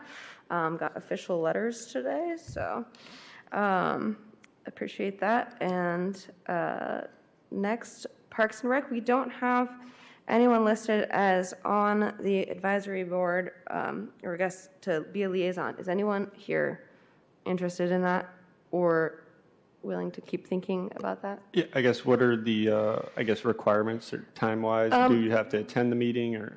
That's a great question for the person that used to be on it. I can't remember if they meet in person or I feel like it might be remote now and then it's in person at different parks during better weather. Okay. But it's once a month. Oh, thank you. And we'll check the timing of those. Okay. So the next one's 5:30 to 7:30, Tuesday, January 7th. Will you click on the show all dates underneath it? Okay. Yeah, I'm not sure if I'll be able to. I believe I have a teaching assistant class during that time for the spring semester, right during that time, so I'm not sure I'll be able to attend. We'll have new people soon too, so we'll keep that in mind. So no pressure. See where you can fit in anywhere, always. And then Kalamazoo River Watershed Council. This probably is going to run over to the waste subcommittee, so I'll just say check out the social media for the Watershed Council. They're doing a bunch of cleanups, so it's a good chance for people to get involved. And then just kind of going into the odor task force, which is next. No meeting announced. Yeah, did you remember the name of it in there? The group that they started? I think that was them. It's like Trash Love Kalamazoo or something like that. I don't know about that, but I know that there are 2 different RSOs, Registered Student Organizations, on campus. We mentioned one before, at Wester's campus that now exists to pick up garbage. Okay, yeah, I know the local group I saw is doing at least monthly ones, so, but yeah, maybe we'll know more soon, too. Anything for odor task force? Nope. Okay, waste working group. Yeah, just a couple of things. I'll pull up just talk about some highlights and about some upcoming events. So last month for November, there were almost 160 tons of recyclables that had been collected. In addition, just for the month of November, when I think it was starting to be heaviest, 9,400 plus cubic yards of leaves have been corrected. By the way, just a shout out to that group, because I have seen them up in our neighborhood, and right before the snow hit, when I got back, they were busy like taking care of cleaning those up. So kudos to them. And a couple of things that are happening are the next foam, number 6 foam and electronic event will be occurring on December 28th. But they will not be taking like shreddable items during that particular session. They just won't have, the items to be able to collect it. However, the upcoming one on January 25th will be the same, where you can go and drop off your electronics and foam, but you'll also be able to take any materials that need to be shredded to them as well. So is there no e-waste recycling on the 28th then, or just limited? It's limited. Do you know what the definition of the limited? Well, I think it excludes, when I say limited, it excludes, if I remember correctly, it excludes those items that you might want shredded. Oh, the paper shredding one. Right. Okay, because, technically some processes of e-waste would end up with last resort shredding. So sounds like you're not talking about that, though. All e-waste is still accepted, just not the paper. Okay. Okay. I had one question about I was looking on the site and it asked for volunteers, but I don't really see anywhere to get in contact with anyone on the site I can to help you with that. volunteer, so. I can help you with that. Okay, awesome. Anyone can contact ECC for that, too. I'm sure we'll get you connected. Okay. Any final thoughts from members?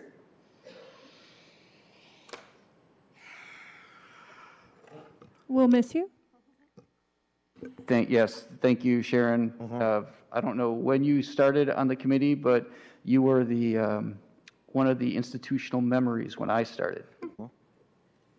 Thank you. I want to say, I don't have anything prepared, but thank you. This is after 2 terms, so I'm happy to pass it on to good hands and keep focusing on the environment, because there's not enough groups that are highlighting that as necessary. Everything is connected, but we really need to help speak for that can't speak for it, so itself. Okay.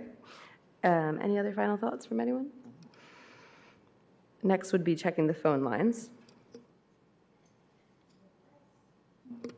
Okay, I'm not hearing any final comments. Sounds like nobody's on the phone. If there's anyone in the audience that had a comment, you could come up now. I don't see anyone trying to, so with that, we can adjourn. Thank you. Cool. There were a couple moments it cooled off for a little bit. Yes.